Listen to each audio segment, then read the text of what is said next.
When my brother became bar mitzvah in 1989, it was a big day for my family. All of our aunts and uncles and cousins were there. Our parents, aunts and uncles and cousins were there. Other people who claimed to be aunts and uncles and cousins were all there.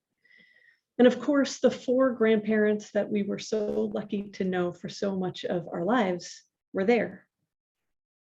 Well, there's this part in the video where someone starts to bring a chair, ostensibly to lift my brother up for the hora. And if you watch that video closely, he is quickly ushered out of the circle, chair and all. Why?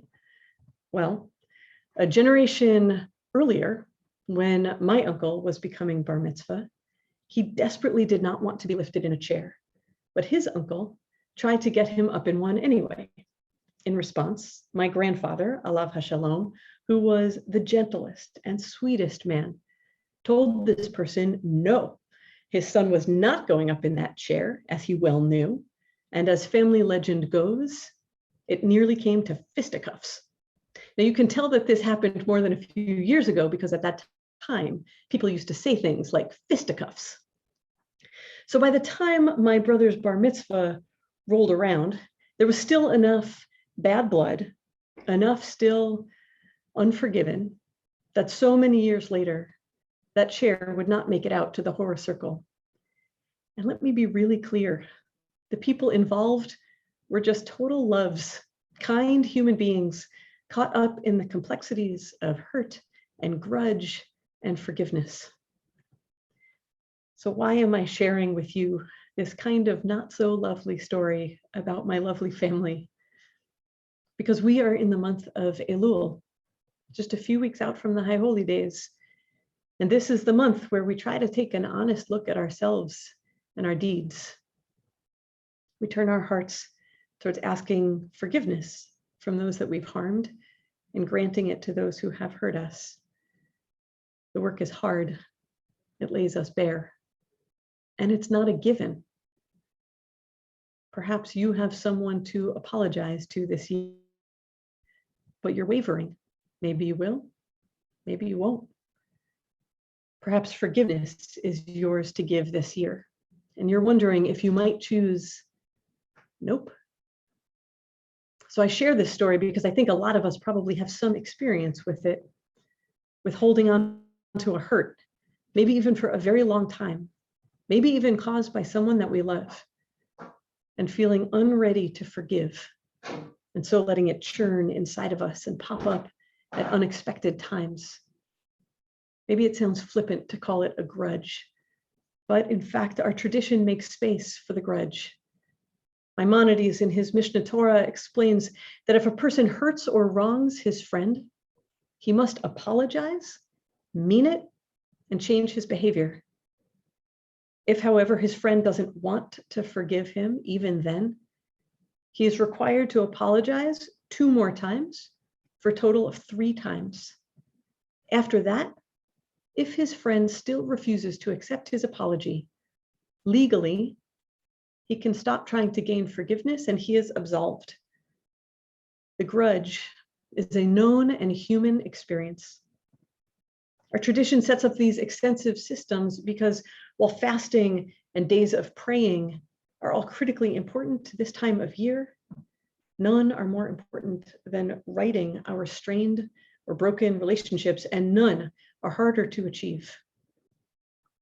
Our Torah portion this week, Teitzei, has one of the most interesting examples of this challenge, this human nature thing where we find ourselves struggling to really forgive.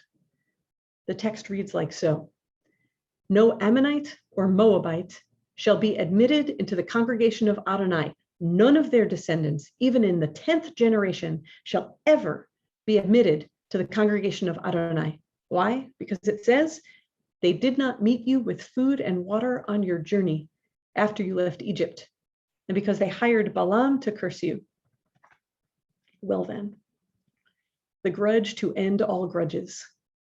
Generations ago, the Ammonites and the Moabites didn't bring you food on your journey, and so they will forever be our enemies. Never be allowed to be a part of us.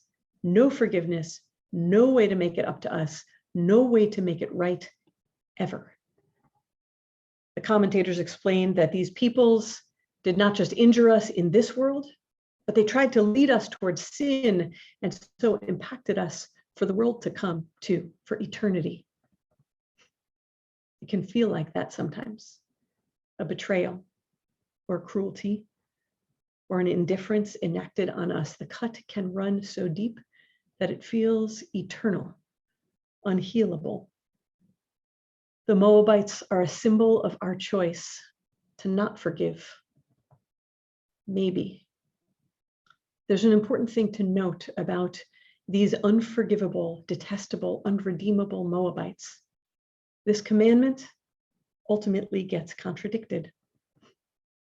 Our text later tells us Ruth is a Moabite woman. Ruth from the book of Ruth, the quintessential revered convert. Ruth, who lovingly follows her aging mother-in-law and says, your people will be my people and your God, my God. So many generations after Teitzei still aches with the rift of our anger. Ruth is a Moabite woman. She marries Boaz, and together they have Obed, who is father to Jesse, and Jesse fathers David, King David, who is the progenitor of the Messiah. Traditionally speaking, the one who is supposed to bring about a world of peace, justice, and harmony and compassion.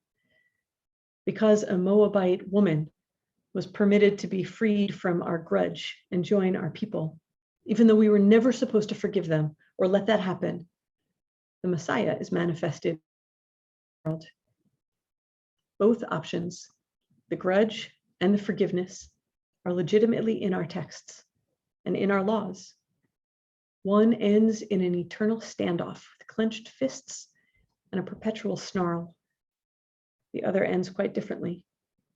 For me, as hard as it is, I am moved that the storyline that includes forgiveness ends with a direct line to the Messianic age, a healing of universal fracture, a repair of hearts and of worlds.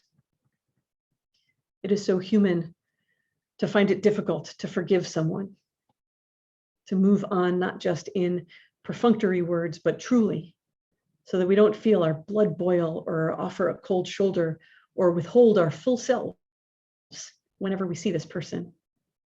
And it's true that some hurts, like abuse, may not be worthy of our forgiveness. Maybe not now, maybe not ever.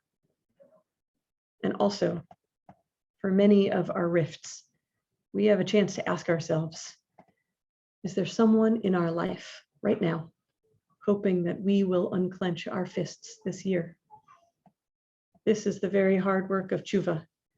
It is at least made by knowing that we are all in it together, by knowing that through it, it could leave us lighter, could help us to feel more whole as the new year begins.